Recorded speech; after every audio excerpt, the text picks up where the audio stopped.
Hola, ¿cómo están todos? Bienvenidos a Monetizando Ando, el podcast que ama los ingresos. Soy Néstor Kumare. Comenzamos.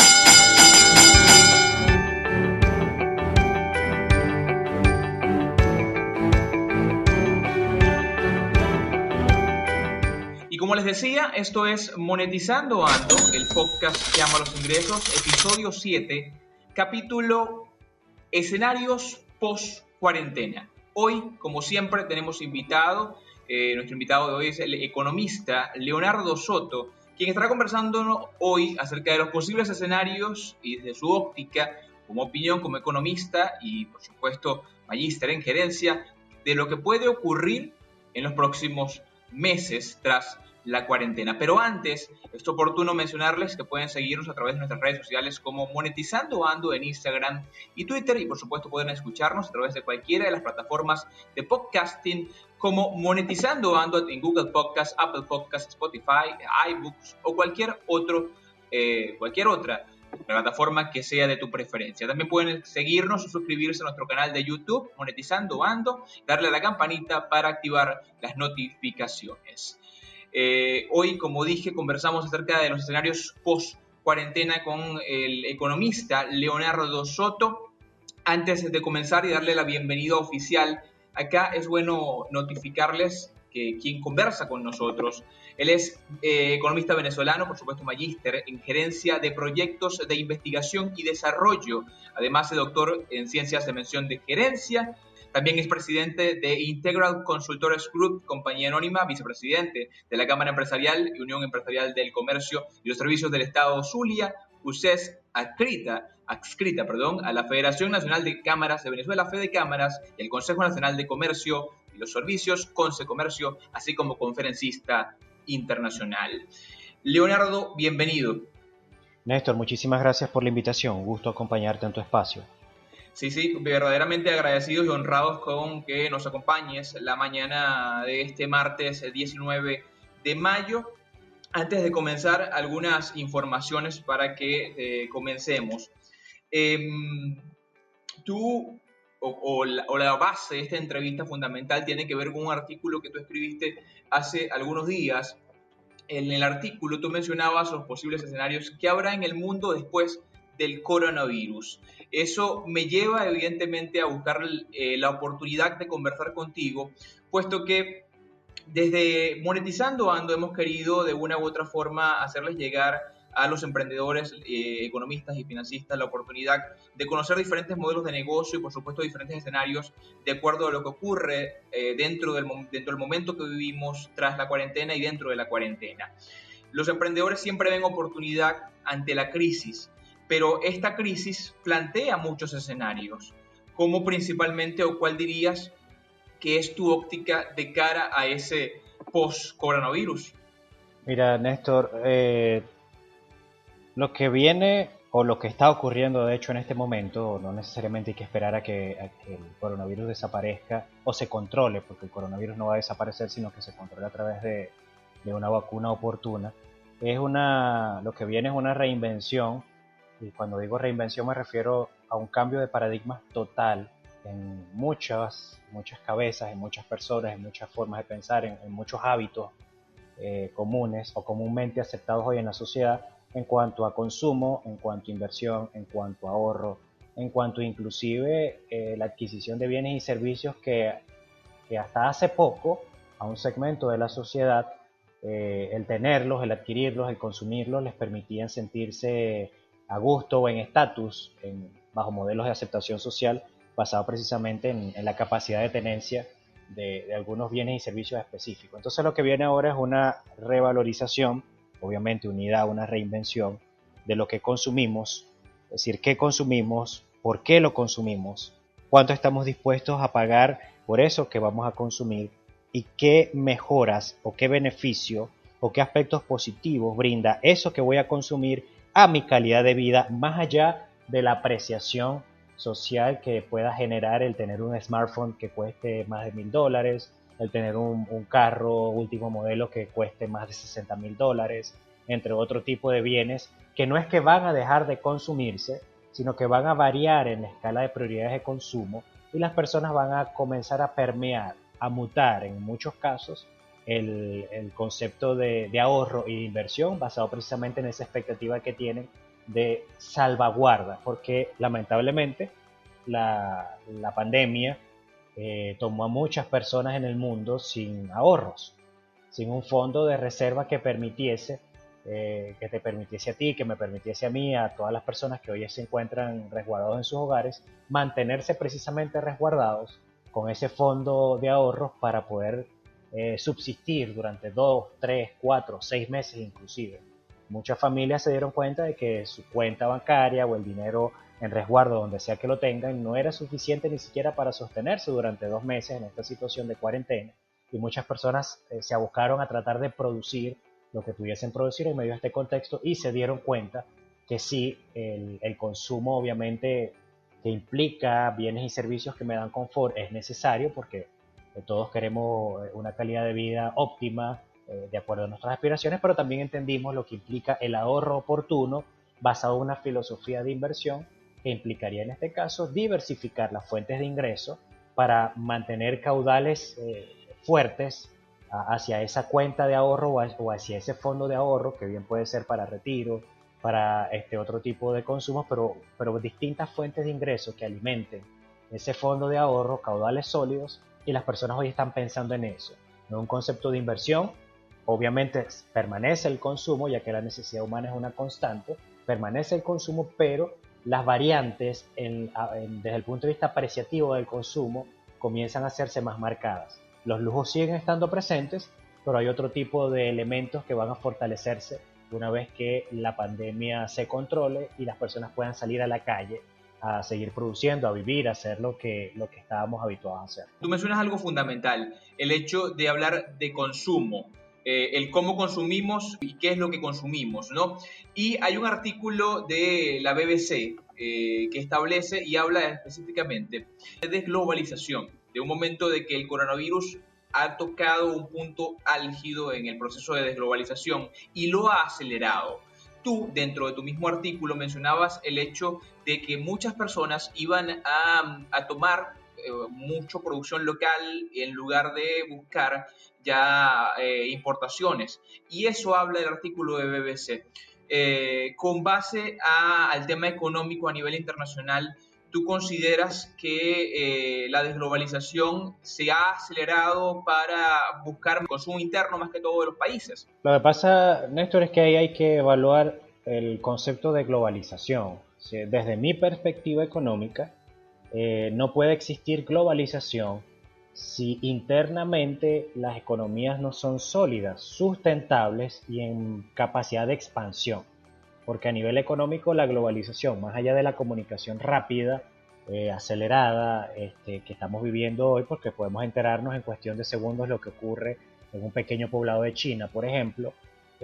más allá de esa forma violenta en la que nos estamos comunicando, tiene que ver con la capacidad de oferta que tiene un país ante un mundo que está exigiendo productos, bienes, servicios, soluciones que tal vez no están en capacidad de producir localmente o que tal vez lo que producen no es suficiente para su consumo. Entonces, si nosotros hablamos de globalización, el deber ser es que somos o seríamos un país que participa en la globalización efectivamente, si a lo interno todos nuestros medios de producción y todas nuestras necesidades de consumo se ven primero satisfechas por producción y distribución local, cosa que por ejemplo en Venezuela y en algunos países de América Latina no ha estado ocurriendo. Entonces, ¿qué pasa?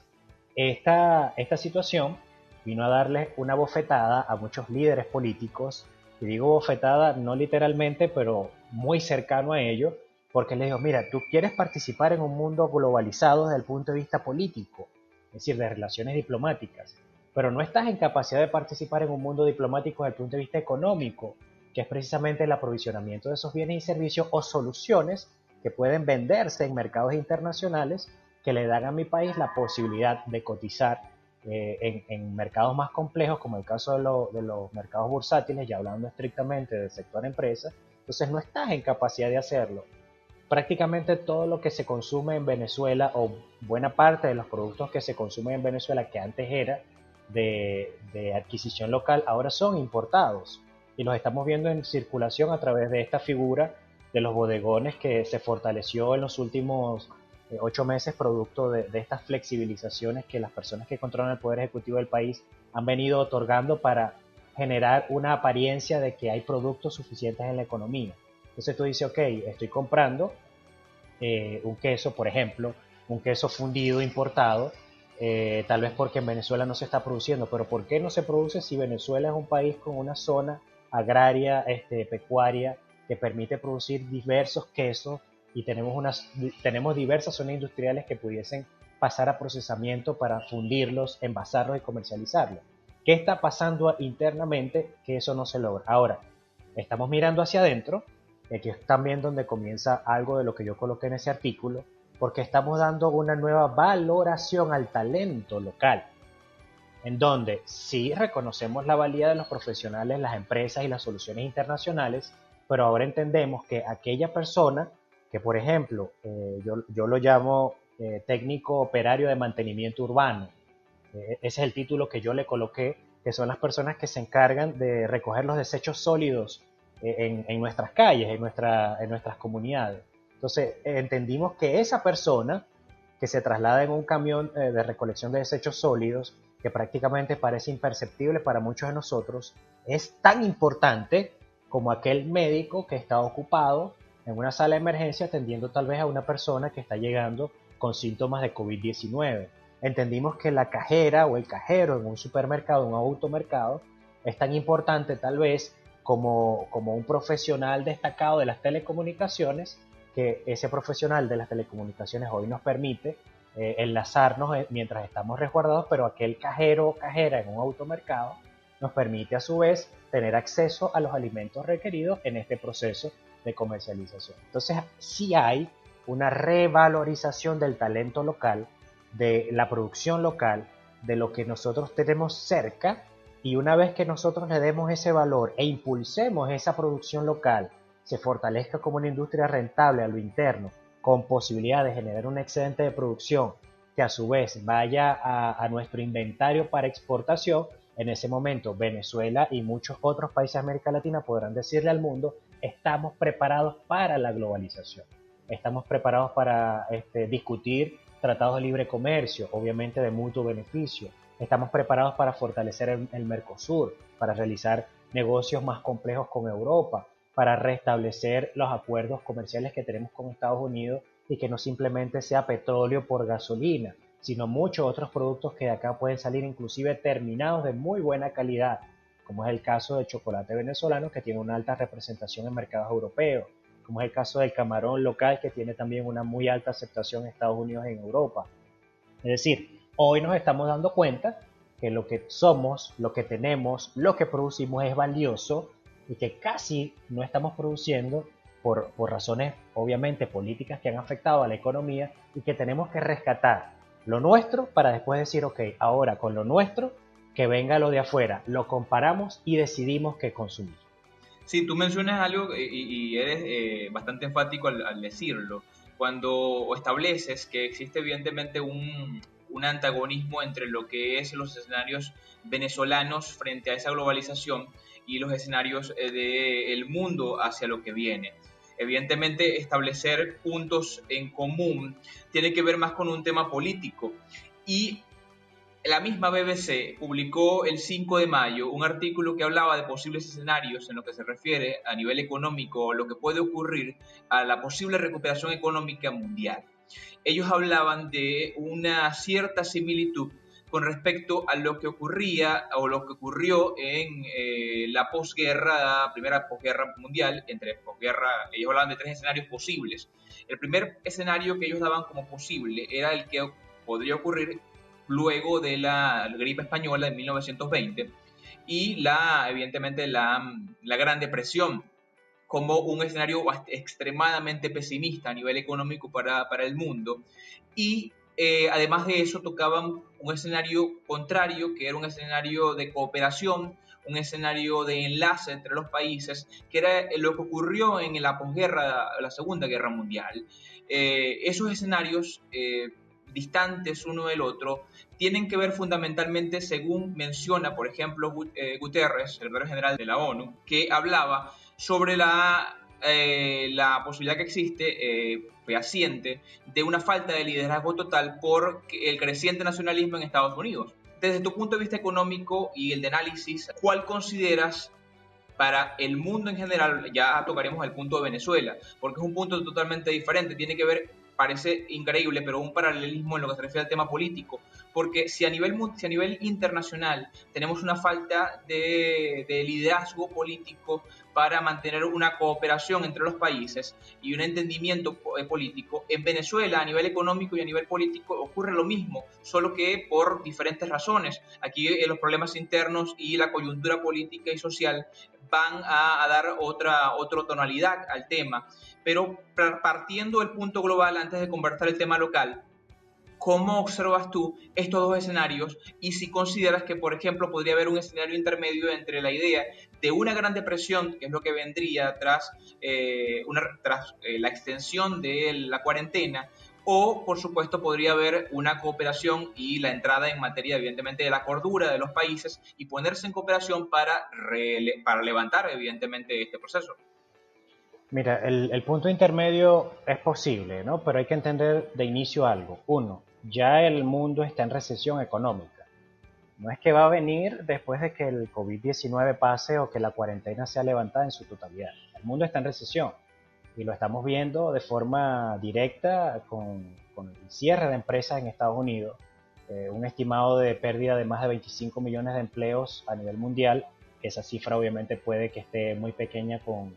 data real, que en este momento no la manejo, yo particularmente no la manejo. Sí, yo establecí, según recuerdo, 145 millones a nivel Ok, mundial, 25, ya incluso Estados Unidos llegó a más de 30 millones de solicitudes de desempleo. bueno, entonces no solamente la posibilidad de que esté en 135, sino que inclusive supere los 250 millones de desempleos a nivel mundial, lo que implica que en este momento todas las personas o muchas personas, dueños de empresas, protegiendo obviamente parte de su capital, decidieron liquidar a sus trabajadores, tal vez resguardar los activos disponibles o inclusive venderlos para salvar algunas deudas y esperar a que la situación genere otros matices para volver al ruedo económico. ¿Qué pasa en estas circunstancias? Que las personas resguardadas en sus hogares, muchas de las personas que pueden estar resguardadas en sus hogares, tienen un ávido deseo por salir a trabajar. Obviamente la primera razón es la necesidad primaria de la alimentación, que es en este momento una de las cosas más sensibles, porque ciertamente si no cuento con un monto mensual X para no solamente comprar alimentos, sino para cumplir con los servicios como arriendo u otros servicios públicos, ya mi integridad y la vida digna mínima que yo tengo se ve en riesgo. Entonces las personas están ávidas por salir a trabajar, por producir, por honrar sus compromisos, por lograr hacer nuevamente una base de ahorro. Y eso es un punto positivo a que esta recesión que ya estamos viviendo no sea tan aguda o tan severa como pudiese llegar a ser, porque realmente hay un contingente de personas que están dispuestos a salir a trabajar y a dar el todo por el todo, pero las personas necesitan sentir que hay seguridad en el entorno y esa seguridad implica, uno, primero su salud, dos, condiciones apropiadas, tres, que obviamente las empresas en las que trabajarían o las organizaciones o las entidades públicas les garanticen esa remuneración digna por el tiempo y el trabajo que invertirían a ellos. Además de eso, los países, y aquí es donde viene un tema cruel con el aspecto económico, están dispuestos a endeudarse para generar los medios económicos que le permitan a los empresarios, a los que mueven el capital, precisamente utilizar ese fondo para generar las unidades económicas que empleen y que permitan, por supuesto, que la economía comience su ritmo, no vamos a decir normal, pero su ritmo habitual de estudio, que es oferta, demanda e inversiones y ahorros en ese proceso de intermediación. Entonces, sí existe la disposición, sí existen las condiciones, los países estarían dispuestos a asumir ese sacrificio. El asunto de los países estarían dispuestos a asumir ese sacrificio es que la deuda que van a asumir esos países, y China anunció hace escasas horas que está dispuesto a utilizar un fondo de más de 2 billones de dólares para apoyar a los países de escasos recursos. Toda esa deuda no la pagan los líderes mundiales que hoy están tomando la decisión. Toda esa deuda se traslada a la sociedad, toda esa deuda se traslada al trabajador, toda esa deuda se traslada al empresario, al dueño capitalista, al inversionista. Toda esa deuda se traslada a la Sí, sociedad. es un tema de impuestos, de temas arancelarios. De temas Incluso arancelarios. hay una propuesta incluso de que a los países más pobres de su Producto Interno Bruto sean cercanos a los 1.000 millones al año, no se les condone la deuda, o sea, no se les cobre en lo absoluto. Sí, el asunto en este punto es que, y aquí es donde viene lo que tú mencionabas de la colaboración, de la cooperación entre los países desarrollados, entiéndase por estos países desarrollados los que generan una renta fija suficiente para mantener un consumo y una producción de un promedio porcentual de su Producto Interno Bruto por encima del 5% anual. Estos países desarrollados que sostienen su Producto Interno Bruto, su consumo y desarrollan inversiones que permiten una calidad de vida eh, aceptablemente buena para un 70 o 80% de su población, entienden que necesitan de los países no desarrollados, que muchos de nosotros producimos, y digo nosotros refiriéndome al caso de Venezuela porque no somos un país desarrollado, nosotros producimos materias primas, nosotros producimos algunos bienes intermedios, y los países desarrollados entienden que necesitan de nosotros. Es decir, si un país que produce petróleo no puede producir petróleo, yo como país desarrollado no voy a tener gasolina, por ejemplo. Si un país subdesarrollado como Colombia, que produce café,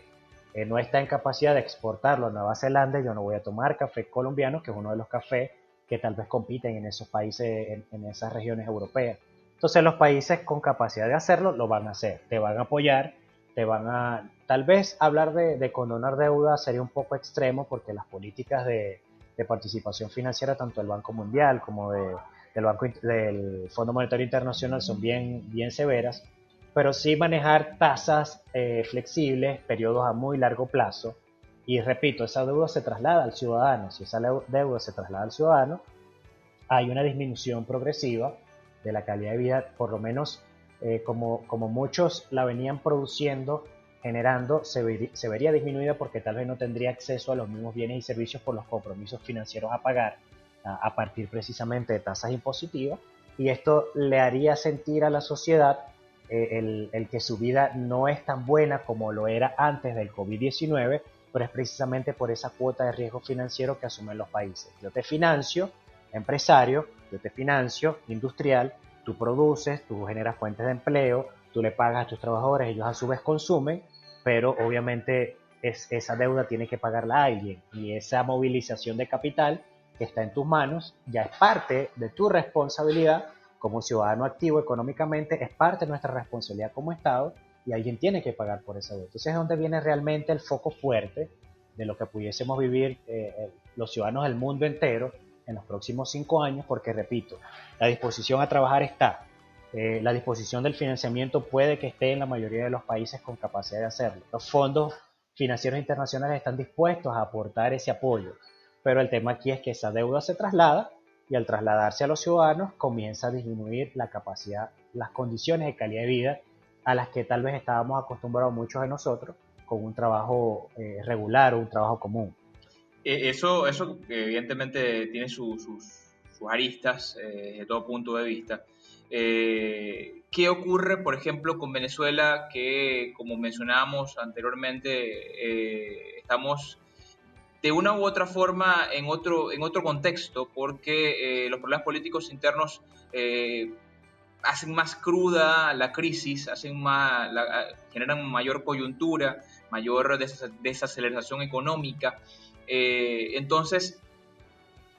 ¿cuáles los posibles escenarios y qué podría afectar de cara a 5 años para Venezuela una posible resolución? Sé que evidentemente es desde el punto de vista económico, pero ¿qué nos beneficiaría más a nosotros como sociedad de cara a los próximos 5 años? Mira, Venezuela se tiene que sincerar. Lamentablemente, la plataforma institucional venezolana está muy cuestionada, no solamente a nivel nacional, sino obviamente a nivel internacional. Y esto implica que cuando los ciudadanos no confían en la plataforma institucional que conforma el Estado, obviamente administrada por un gobierno de turno, cuando los ciudadanos no confían en dicha plataforma institucional, se hacen ajena a ella, y eso deteriora la capacidad de participación democrática, que a su vez lleva a que las personas que controlan el Poder Ejecutivo tomen algunas decisiones a espaldas de la ciudadanía, porque la ciudadanía se ha desentendido de ese proceso, y eso por supuesto conlleva situaciones como las que lamentablemente estamos viviendo hoy, políticas monetarias erradas que hasta este momento siguen generando problemas en nuestra capacidad fiscal, políticas fiscales erradas, una confrontación sin sentido con el sector empresarial. El sector empresarial está constituido es principalmente para generar riqueza, para generar prosperidad, no para discutir con personas, con políticos que ocupan cargos de decisión desde el punto de vista gerencial a nivel público. Entonces, Venezuela tiene que sincerar primero su situación a nivel político y sincerar su situación implica en este punto preferiblemente una negociación que lleve a las partes involucradas a ceder parte de su dominio en cuanto a ciertos aspectos para lograr la flexibilización o eliminación total de las restricciones financieras que tiene el país y comenzar a producir precisamente recibiendo esa renta internacional que hoy está negada al país porque lamentablemente las personas que ocupan el poder ejecutivo están cuestionados por presuntos delitos de lesa humanidad que se siguen analizando y discutiendo a nivel internacional. Y cuando digo presunto, utilizo este término porque no puedo ni afirmarlo ni negarlo, porque para ello tendría que tener pruebas en la mano, ¿no? Hay un tema de responsabilidad con ese aspecto en específico. Pero sí hay un cuestionamiento acerca de la legitimidad de las decisiones y acciones que toman las personas que controlan el Poder Ejecutivo, que afecta la capacidad de que el país como un todo, es decir, la plataforma del Estado, logre hacer negocios con países desarrollados, países que tienen un sistema político democrático, y Venezuela ha estado haciendo relaciones con países que tienen, lamentablemente, sistemas políticos totalitarios, muchos de ellos considerados dictaduras. Esto obviamente limita el cerco de acción y le deja a Venezuela en este momento un panorama, además de muy triste, muy peligroso, porque sumado a la pandemia, al resguardo forzoso que vive una parte de la sociedad, nos está dejando una capacidad de maniobra mínima. Y para muestra un botón, el tema de la posibilidad de tener o no acceso inmediato, por ejemplo, a gasolina en este punto, se ha convertido en una gran odisea, así lo he leído en información que circula en las redes sociales, y la deficiencia en muchos servicios públicos que deberían ser servicios altamente eficientes, como el caso de la electricidad, el agua potable, el internet, entre otros, le indican al ciudadano que Venezuela está transitando por un camino muy complejo, más allá de lo que implica el hecho de que exista o no la pandemia. Entonces Venezuela tiene que sincerar su situación política, que las personas que manejan cartas de poder se pongan de acuerdo y definan cómo lograr que la economía se abra nuevamente al mundo para recibir financiamiento, principalmente financiamiento. Y lo duro en nuestro caso es que si un país, y te coloco un ejemplo puntual como caso hipotético, un país como por ejemplo Nicaragua tal vez, como Honduras, como El Salvador, hoy tal vez pudiesen necesitar un financiamiento de 20.000, 30.000 millones de dólares para atender la situación estricta del COVID-19, Venezuela necesita esos 20.000 o 30.000 dólares para atender el COVID. Además necesita 50.000 dólares para rescatar los servicios públicos esenciales en el país, como el caso de la electricidad, agua potable, entre otros. Y además necesita otros 50.000 dólares más para reactivar medianamente nuestra capacidad productiva e industrial, lo que significaría unos 130.000 millones de dólares de forma directa, agresiva, para mover nuestra economía, dinero que se traslada a una deuda ya bastante grande en nuestro país, deuda que se traslada a no solamente lo que tú y yo somos hoy como ciudadanos partícipes de la comunidad económicamente activa, sino deuda que se pudiese trasladar a nuestros hijos, deuda que se pudiese trasladar a nuestros nietos o a nuestros bisnietos. Y tú dices, wow, suena duro. Obviamente es una situación dura porque nadie quiere pagar, sí, nadie quiere pagar una deuda eterna, pero la deuda pudiese ser más o menos ruda para nosotros como país si ya hoy tomamos las decisiones que tenemos que tomar, nos ponemos a producir, a trabajar en exceso, aplicamos el modelo japonés, pero en caso América Latina, hay empresas, hay organizaciones que tendrían que trabajar 24 horas inclusive, atender o atacar el mercado internacional, ofreciendo nuestros productos obviamente en excedente, o productos elaborados y producidos estrictamente para mercados internacionales, abarrotar nuestra economía con desarrollo investigación y desarrollo científico que se conviertan en patentes que sean altamente cotizadas a nivel internacional. Bajo esa premisa, el impacto de la deuda se flexibilizaría o se relajaría. De lo contrario, podemos trabajar mucho en los próximos 10, 20, 30 años y lamentablemente no veríamos una escalada de nuestra calidad de vida por el volumen de la deuda que tenemos que atender hoy en Venezuela, más por nuestras circunstancias extraordinarias que están unidas al tema político, que lamentablemente sigue siendo un impedimento para que el país pueda avanzar. Sí, coincidimos en ese tema, en lo que se refiere a la necesidad de generar patentes tecnológicas que no solo ayuden al crecimiento económico de Venezuela, sino que evidentemente puedan desarrollar nuevos empleos, la posibilidad incluso de crear nuevas estructuras empresariales que ayuden al crecimiento exponencial del país como tal. Quien más sufre esto, evidentemente, o quien más sufre todo lo que hemos conversado el día de hoy, es el ciudadano común. Parece una tontería, pero la noticia más resaltante de la mañana,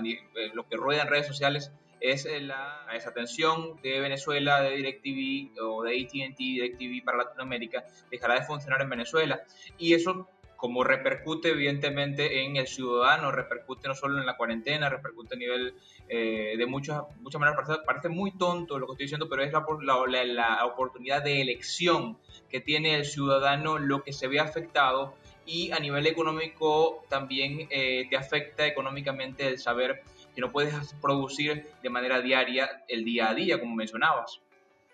Mira, todo aspecto que hoy reste, como bien lo dijiste, la posibilidad de elección que tengan los ciudadanos y elección en cuanto a cosas muy básicas como es el tema de productos en anaqueles que yo pueda comparar por marca, por precio,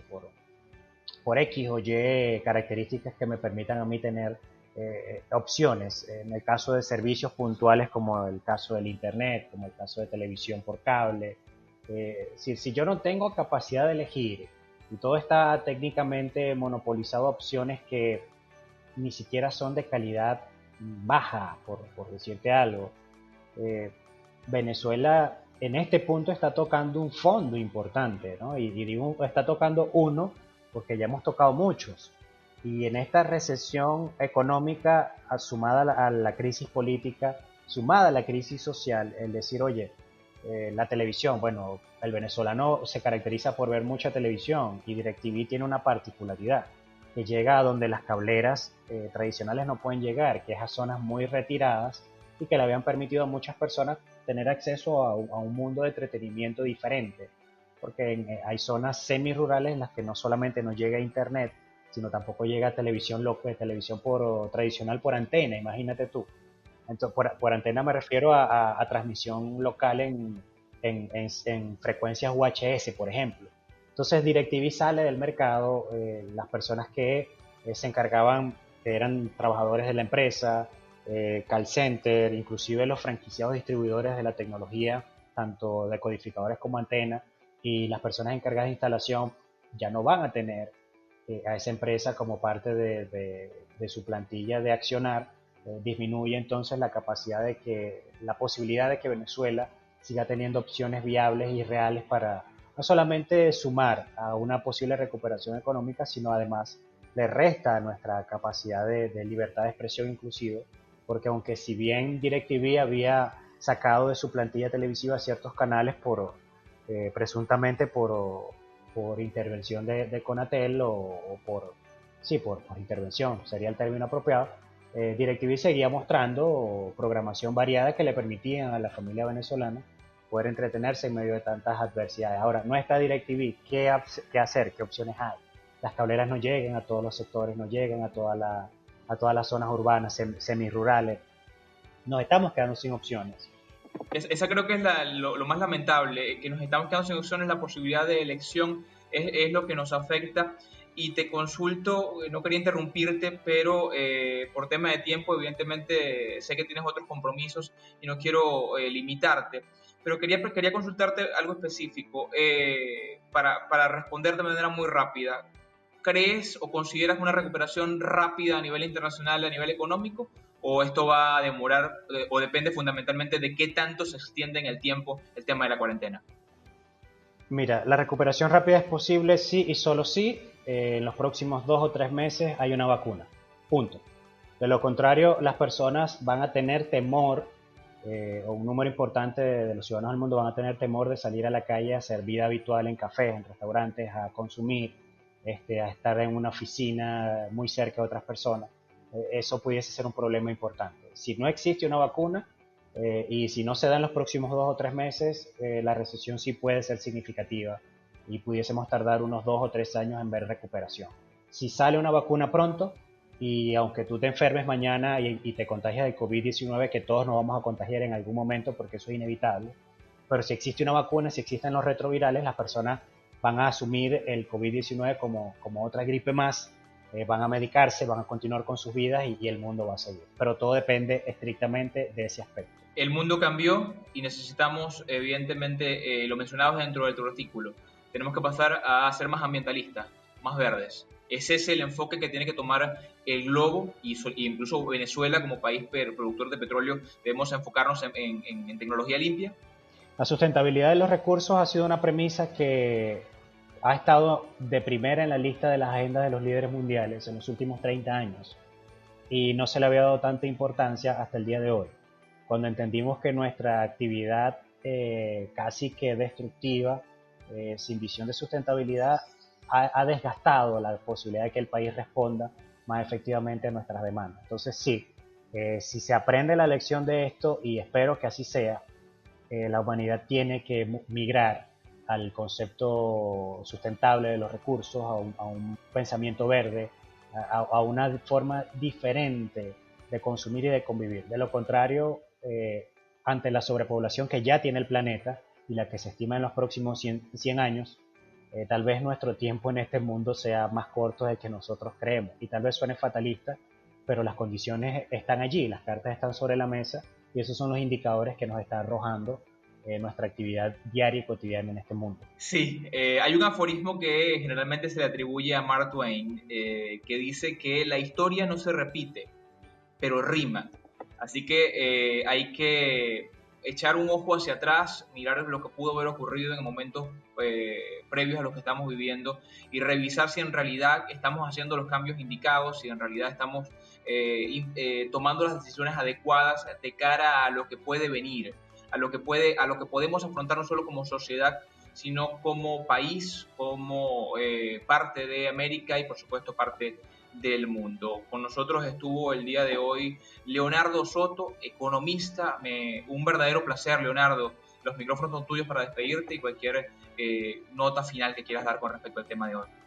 El placer fue todo mío, Néstor. Estoy agradecido por la invitación y palabras finales para esta entrevista. Es una frase que suelo utilizar en la mayoría de mis conferencias. Si concentras tu atención y acción en hacer el bien a otros y no en el dinero,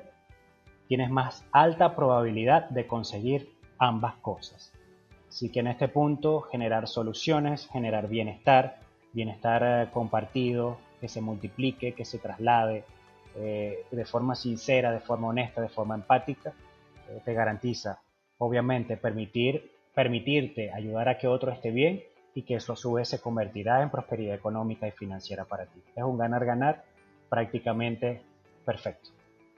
Sí, mencionas algo importantísimo y creo que los emprendedores, los empresarios y cualquiera que decida hacer algo por el país y por el mundo en este instante tiene que tomar en cuenta. Tiene que ser un ganar-ganar. Tiene que ir a buscar solucionar no solo problemas de los demás, sino evidentemente permitir que esas personas adquieran esa calidad de servicio de manera con algo diferenciador que les permita